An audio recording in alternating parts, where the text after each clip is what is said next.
Donc j'ai sorti le Gürtner 14 d'origine, qui marche pas trop mal, hein. Et on va passer donc sur le SHA 15, parce que j'ai les gicleurs pour celui-là, je les ai pas pour le Gürtner, même si on m'a dit que sur VSX ils en refont, c'est une bonne nouvelle, merci d'ailleurs pour l'info. Mais bon, j'ai pas envie de les commander, d'attendre une semaine de les avoir, donc j'ai envie de faire les tests ce week-end.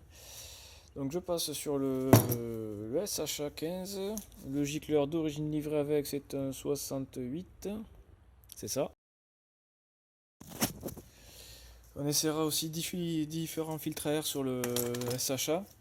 D'origine, là, il y a 15 000 grilles, on ne voit même pas à travers. Donc on va essayer ça comme ça. Ensuite, ce que j'aime bien faire, moi, c'est virer toutes les grilles. Je garde les deux plus grosses, celles qui respirent vraiment beaucoup. Et j'y mets une mousse de boîte à air quelconque, là, que je découpe en rond et que j'insère entre les deux mousses, entre les deux grilles. Voire même, je crois que je mets qu'une seule grille d'ailleurs.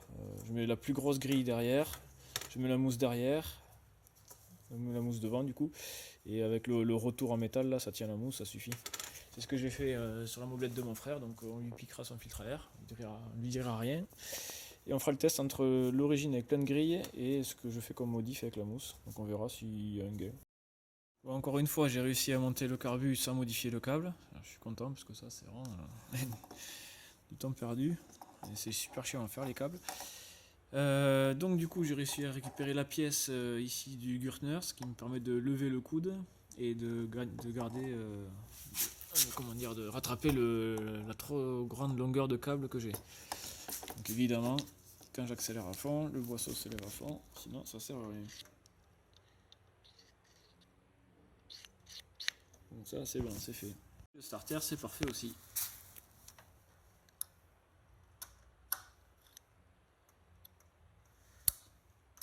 Bon, par contre, le premier cran ne sert à rien, parce que lui il bouge pas. Et c'est qu'à partir du deuxième cran que j'arrive à tirer le starter. Je peux même aller encore plus loin que le deuxième cran pour vraiment tout boucher. Donc c'est parfait pour du bidouillage rapide. Ah, voilà. Hop. Position 1. Tac, voilà. Position 2, starter. Position 1. C'est très bien. Position 0, on touche pas, sinon ça sort. Bon, c'est provisoire, on fera quelque chose de bien si je garde ce carbu. Bon, il s'intègre très bien. J'ai pas besoin de toucher à... Les câbles, ils vont aller bien. Ça touche pas au niveau du ressort. Ça va bien ici. Par contre, à la montée, est-ce que ça y fait quelque chose? Les câbles y passent.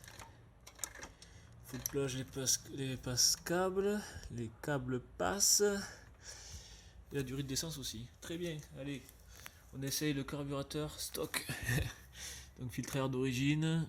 Et le gicleur 68 d'origine. Ça passe même avec les carters d'origine. Nickel. Ça passe juste, mais ça passe très bien. Je viens de piquer le filtre à air à mon frère. Donc, rien lui dire. Hein. Donc comme je vous disais, j'avais pris la grille la plus grosse. Et du coup j'avais découpé une mousse de filtre à air quelconque là. Et je l'ai mis à l'intérieur et puis ça tient très bien comme ça. On dirait que ça veut se barrer, mais en fait non, j'en ai parti, on a fait plusieurs centaines de kilomètres, ça va très bien. Donc on va essayer ça en plus du filtre totalement origine. Carburateur SHA 15, gicleur 68.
Pas mieux que le Gürtner 14, mais je soupçonne d'être un peu riche avec le gicleur 68. Et bien voilà une bougie bien riche. Donc là c'est juste avec le carburateur SHA 15 et le gicleur qui est d'origine dessus, le 68. Là c'est noir, humide, trop riche.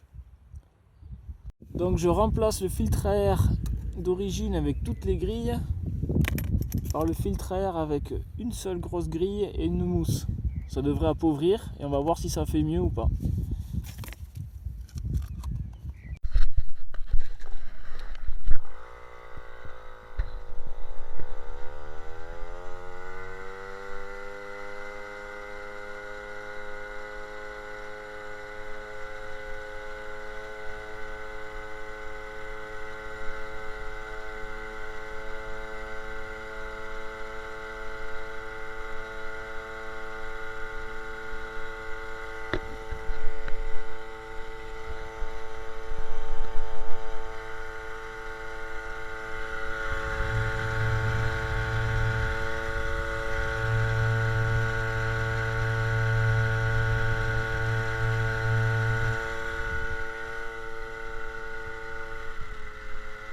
Donc 54 et quand je me baisse 55.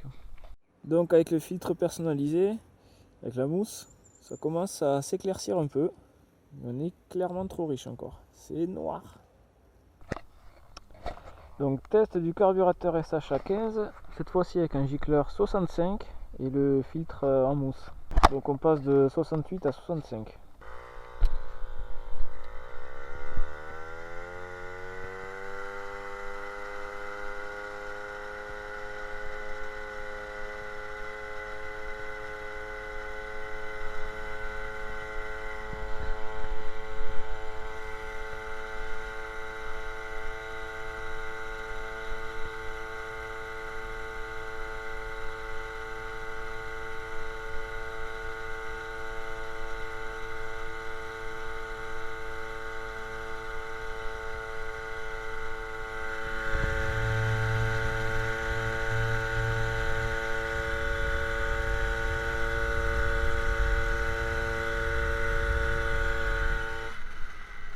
Donc 54 et quand je me baisse 56. Donc avec le gicleur 65, la bougie s'éclaircit encore, mais reste quand même bien foncée. N'ayant pas de gicleur intermédiaire, je passe de 65 à 60.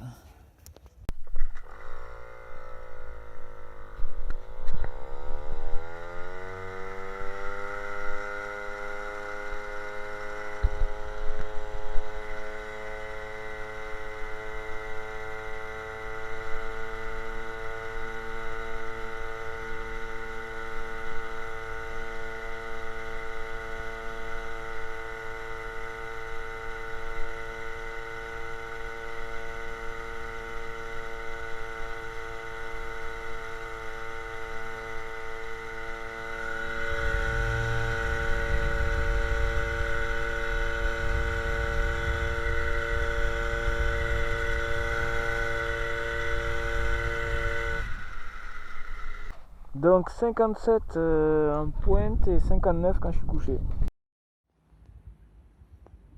Avec le gicleur 60, la bougie commence à sécher un peu plus, mais elle reste quand même très sombre. Bon, je passe directement du 60 au 55.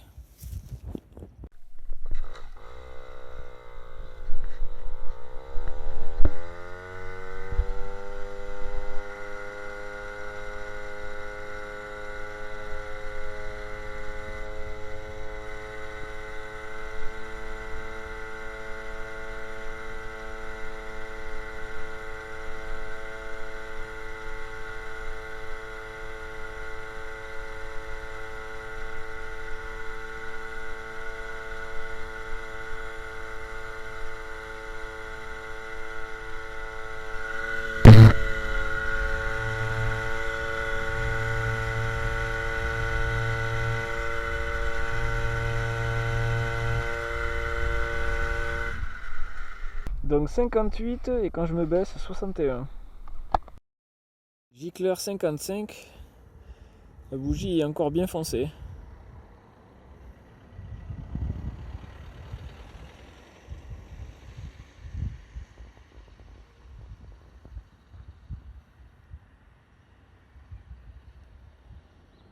Donc, passage du gicleur 55 au 52.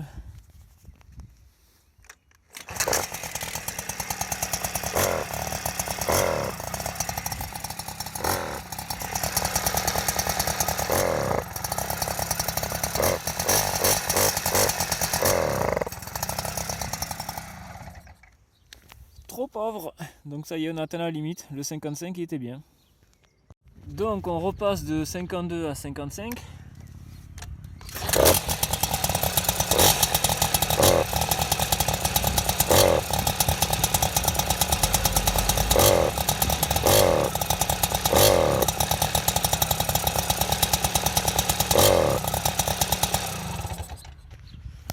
Ça le fait encore le... C'est encore trop pauvre à l'accélération. Donc gicleur 55, on le passe à 58.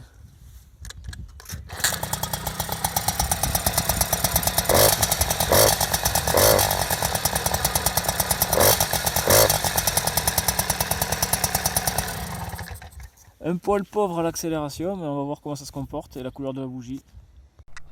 Donc gicleur 58.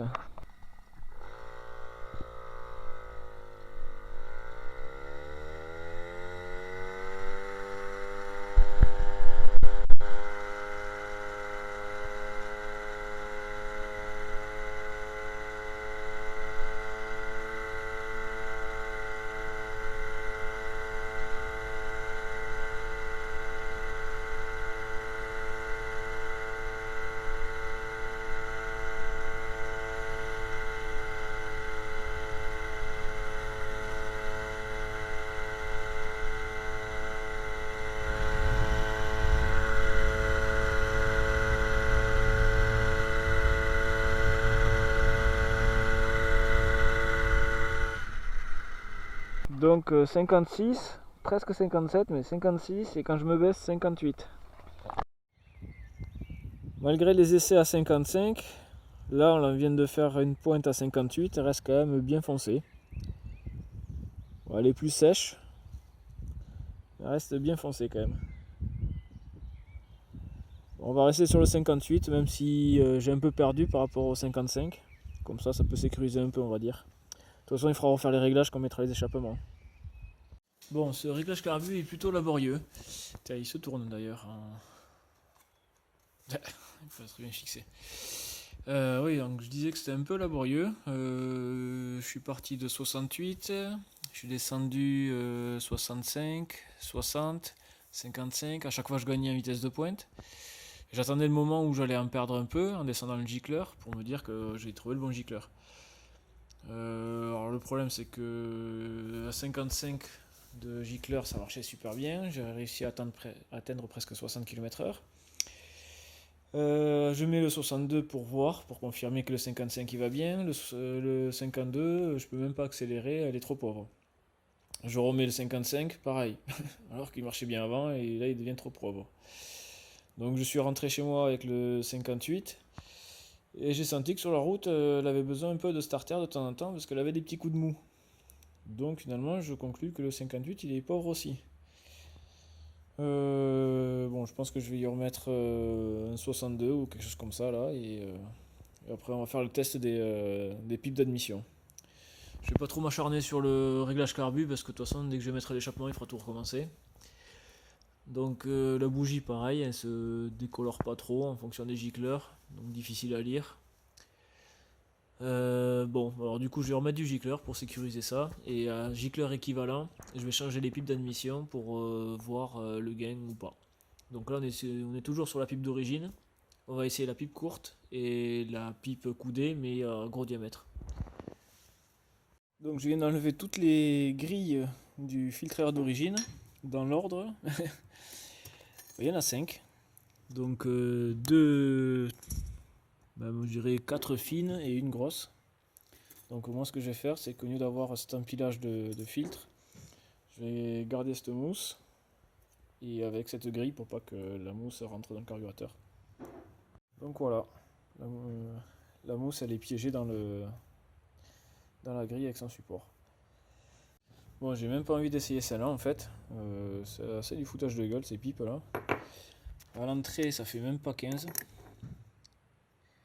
On arrive sur ouais, tout juste 15. 15 ça fait 14, 14,75 on va dire, 14,8. Puis surtout à l'intérieur ça se réduit. Quand j'y passe une clé à pipe à l'intérieur, j'ai plus de jeu au niveau de la pipe. Et le diamètre de ma pipe, ça fait 13,7. Donc voilà, une pipe de 15 qui finalement à l'intérieur fait 13,7. En plus, les formes intérieures sont beaucoup moins optimisées qu'une pipe d'origine. Donc on va s'en passer. On va faire directement le test avec ça, parce que là ça raccourcit la tubulure. Même si la forme elle est un peu bizarre à la sortie. On va voir s'il y a du gain avec ça. Donc j'ai remis du gicleur 60. Comme ça fait 2 points de plus seulement, mais au moins déjà on a déjà fait le test avec la pipe d'origine et le gicleur 60. Maintenant je vais essayer de monter la pipe droite et on va faire le test. Alors, finalement on voit que MBK ils ont bien bossé quoi. Ils ont fait une pipe qui est bonne. Hein. Elle est propre et jolie. L'intérieur, le conduit, il est bien aussi. Il est rond, il est courbé. Il n'y a pas d'angle saillant, il n'y a rien, c'est rond, c'est propre. Et le diamètre, j'ai mesuré, il fait vraiment 14. Et même au fond, il ne se réduit pas. C'est vraiment un conduit de 14 qui débouche progressivement sur un conduit carré. Qui lui correspond bien au clapet d'origine. Ça, c'est le clapet d'origine, ça. Que je viens de démonter de la mobilette. Alors que ça.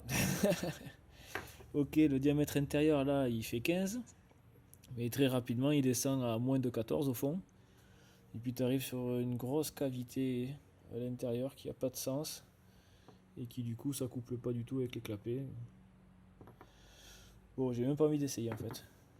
J'ai eu ça avec un bas moteur d'occasion, j'ai jamais essayé. Je vois pas l'intérêt. C'est bien mieux étudier ça et bon. Bon, du coup, on vient d'essayer ça. Les clapets, je vais garder ceux d'origine quand même pour pas biaiser le test.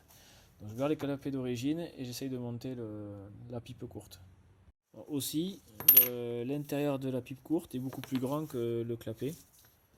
Donc, quand on les présente, on voit déjà un décalage sur la face du bas, ici. Et si on regarde dans ce sens-là, on aligne les vis ensemble. Pareil, ça correspond pas tout à fait non plus. Bon, on n'est pas très loin quand même, comparé à ça. Et aussi, là, on a bien un diamètre de 15, même un petit peu plus, 15,2, tout le long. Donc là, déjà, c'est une vraie pipe de 15. Bon, les emmerdes commencent. Avec les vis CHC, là, tête cylindrique hexagonale creuse. Du coup, elle m'empêche d'enfoncer le carburateur jusqu'au fond. Donc, il va falloir trouver des vis plus fines. Peut-être des vis tête H, elles sont plus basses. Mais sinon, après, ça a l'air de passer, ça a l'air pas mal. Là, on touche pas le cadre. On touche pas derrière. Là, on a un peu de marge. Bon, il faut que je revoie la durite. Hein. Et quand je monte le moteur, on touche nulle part. J'ai le moteur embuté là. Donc c'est pas mal. Ça se présente bien. On va essayer de changer cette vis là. J'ai trouvé une vis avec une tête ultra plate. Les têtes bombées et cruciformes. Bon, manque de bol, elles ont un diamètre plus gros. Voilà, la vis dégueulasse quoi. Un genre de vis que tu essayes de visser et t'es sûr après que tu vas foirer à chaque fois pour pouvoir la dévisser.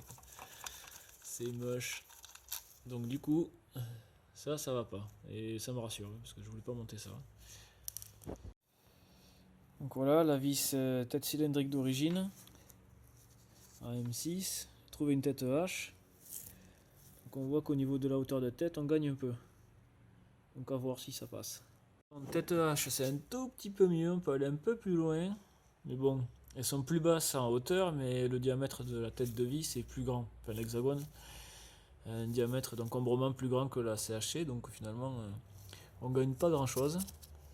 Et je te dis pas la galère pour arriver à la visser, quoi. Donc c'est un échec aussi. Et si j'enlève la rondelle sous la tête vis hexagonale, on gagne pas grand chose. Bon. Décidé, vis tête cylindrique sans rondelle. Parce que la tête hache c'est vraiment pénible à serrer, on n'a pas d'accès, la clé a une touche sur le diamètre, c'est chiant. Bon, finalement ça serait une tête cylindrique fendue, ça permet quand même de bien réduire l'espace, de rentrer le carburateur bien jusqu'au fond. Donc voilà, c'est une tête cylindrique fendue, la hauteur de tête est plus plate et plus petite, et son diamètre est plus gros qu'une tête cylindrique. Donc on gagne un peu mais pas énormément. Donc de ce côté on voit bien là, ça passe plutôt bien. En dessous on y passe tout juste le petit doigt, même pas, il passe pas, mais on a un peu de marge, et quand le moteur monte, on a toujours de la marge.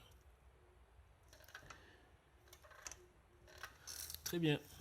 Et avec la poulie ça passe. Il y a un petit peu de jeu, ouais, ça va. Allez, il n'y a plus qu'à essayer.